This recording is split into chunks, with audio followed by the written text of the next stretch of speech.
Hey, how's it going, everybody? So, now that the Halo Infinite Beta has been out for a little while and the main release is right around the corner, I kind of wanted to wade into the conversation a little bit and kind of give my opinion on it as a long standing Halo fan. Now, when I say long standing Halo fan, for my credentials, I've played every Halo, including Halo Wars 1 and 2. I started back with the original Halo Combat Evolved and have played all of them. And I have to say, my personal opinion, Bungie did 1,000 times better with Halo than 343 has ever done.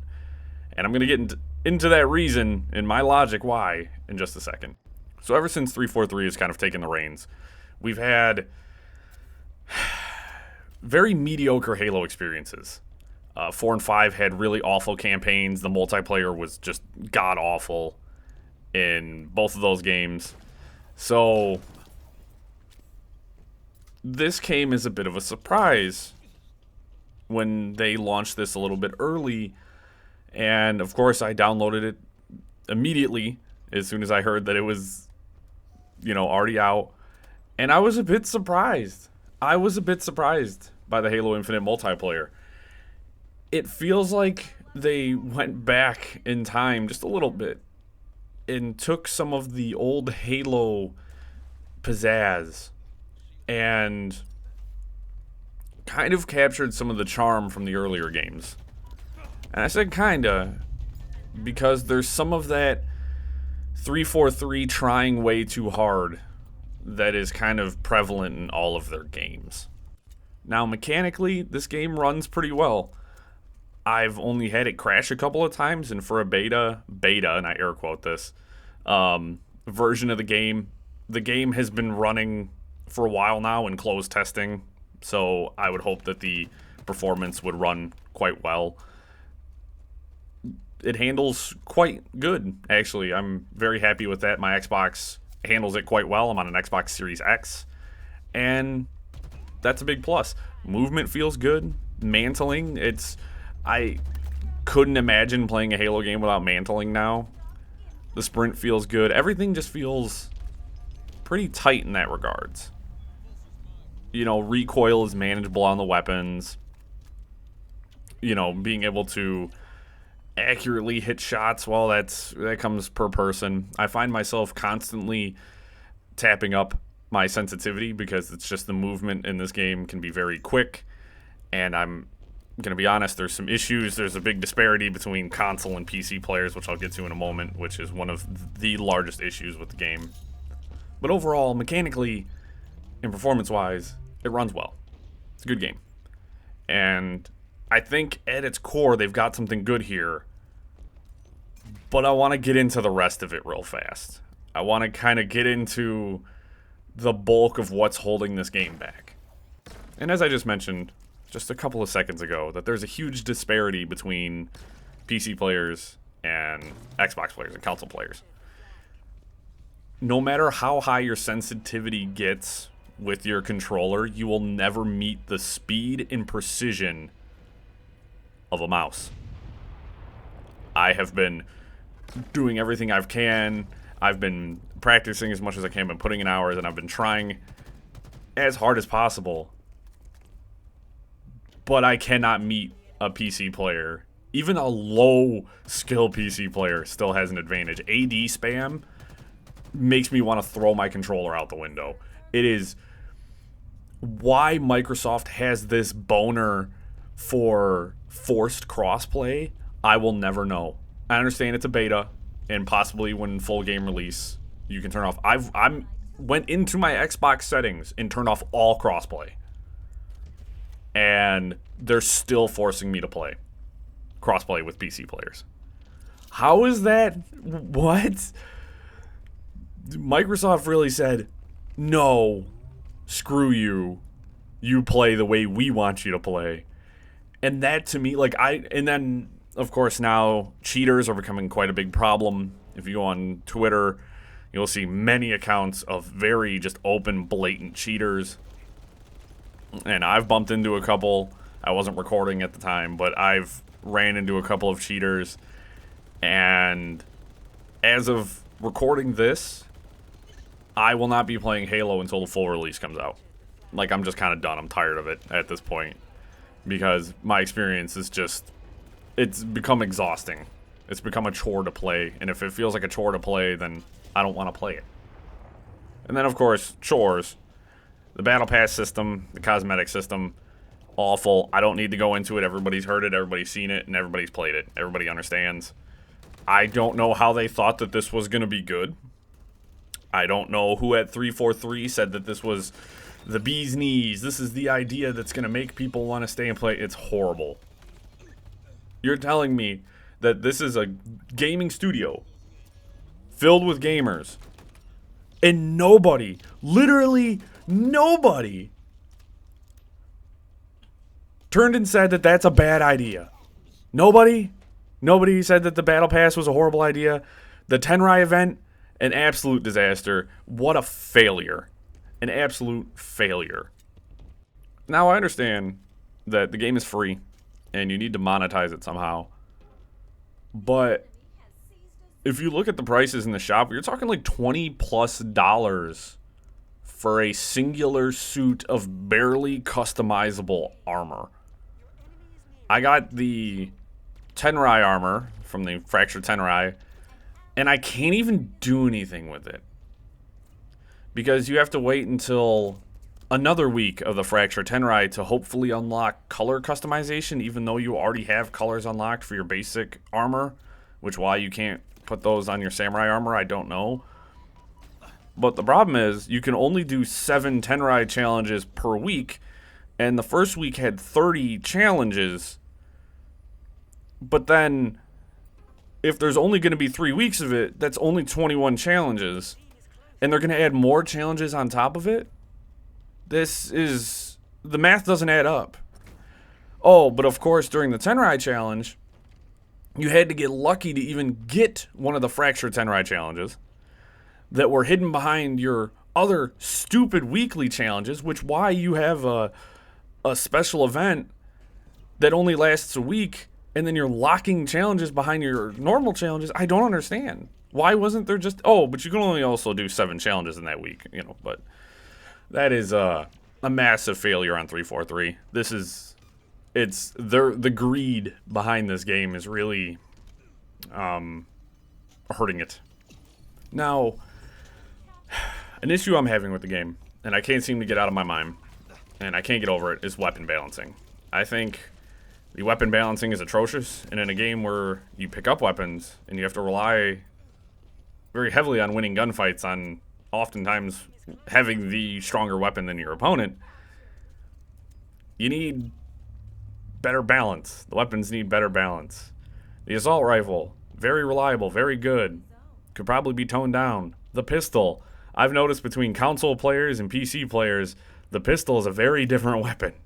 It's a very different weapon. I've been cross-mapped by PC players using the pistol, and I can barely use the damn thing other than to finish off targets.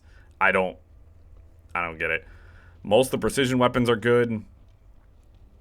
Bar the commando. I think the commando is okay. It needs a reduction in recoil and bloom.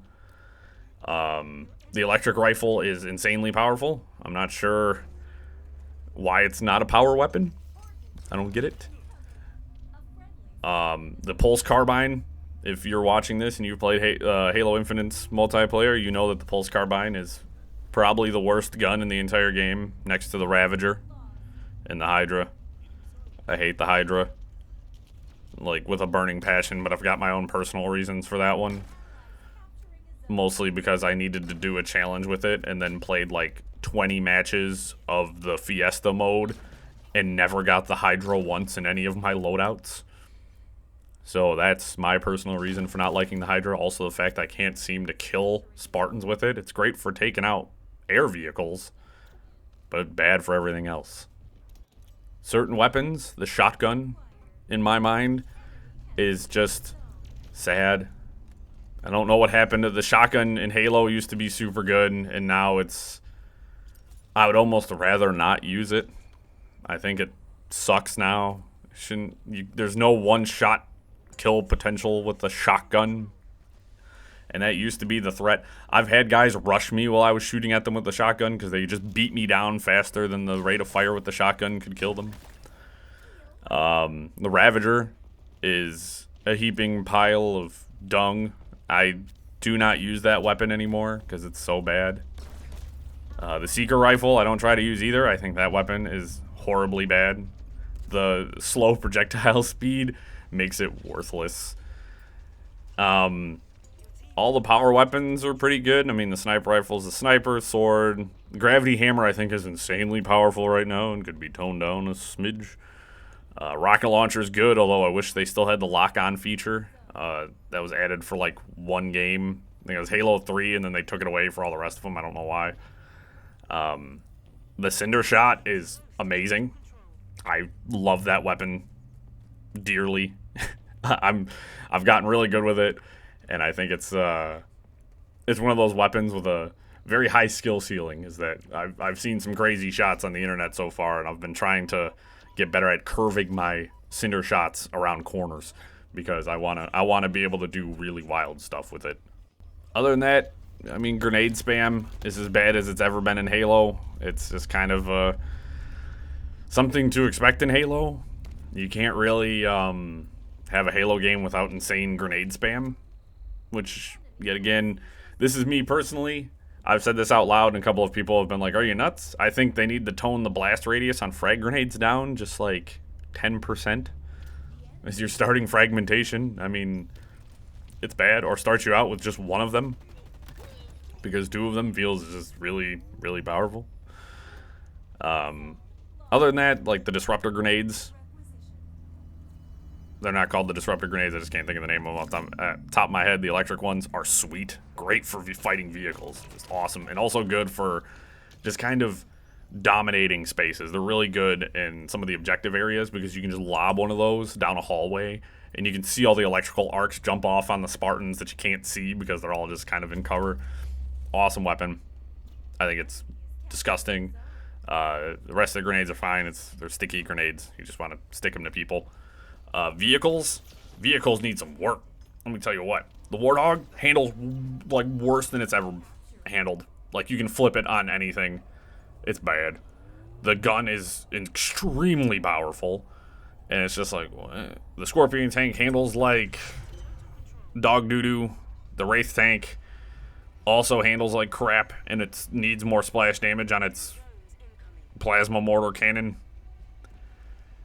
And just, it's bad. The Banshee is just not worth it. In most big team battles, the vehicles get blown up in 4.5 seconds. You know, especially when you've got the Skewer, which is insanely fun to use as another weapon that is a high skill potential. And just shooting Spartans with it's fun, but shooting a Banshee out of the sky with it is even more fun. Other than that, though, I think there just needs to be a major rebalance, and I hope that's going to happen when the game fully releases. Fingers crossed. Because I think the game, having so many weapons that just don't feel viable, kind of sucks. It's kind of a bummer. It kind of holds you back from certain plays and being able to use certain things, and it cuts down on variety, which is a big problem. Because, like, as I said, like, let's say the Pulse Carbine, it just can't really compete. It just can't compete against other weapons because it's got a slow projectile speed. The burst is fine, and it's supposed to be lock-on. It's like semi-lock-on, but the lock, you can break the lock super easy just by moving side to side. And it just makes it so it just takes too many shots to kill people because trying to land a headshot with that thing is insane. It's just not, you know what I'm saying? Like, they need to adjust the balance so that way we can have more variety. Because I read an article where they were discussing adding new weapons to multiplayer. And if you're going to add new weapons, you need to make sure the vanilla weapons are balanced correctly. Now, yes, I do have a lot of gripes with the game in its current iteration. I know it's in beta. I'm hoping a lot of these issues get kind of hammered out during the full release, December 8th. I'm hoping, because for me, these are some rather glaring issues. These are some issues that'll prevent me from enjoying the game in the long term. And I'm just hoping I'm hoping 343 can really kind of pull themselves up, you know, really kind of put on their big people pants and really like knock one out. I'm really hoping. I'm kind of rooting for him on this one because I think at its core, Halo Infinite's multiplayer is good. It's fun. It's Halo, you know, and that's good. Now, I will do a follow-up video when the full release comes out to see how much has changed. I want to kind of, I'm going to give it the benefit of the doubt, and we'll see here, you know, within the next week or so, whether or not the game is going to rise up to mine and other people's expectations. Anyways, I appreciate you stopping by the video. It means a lot to me. Hope you enjoyed it. So leave a like, a dislike, comment, subscribe for more. And as always, hope you have a wonderful day, and I hope to catch you in the next video.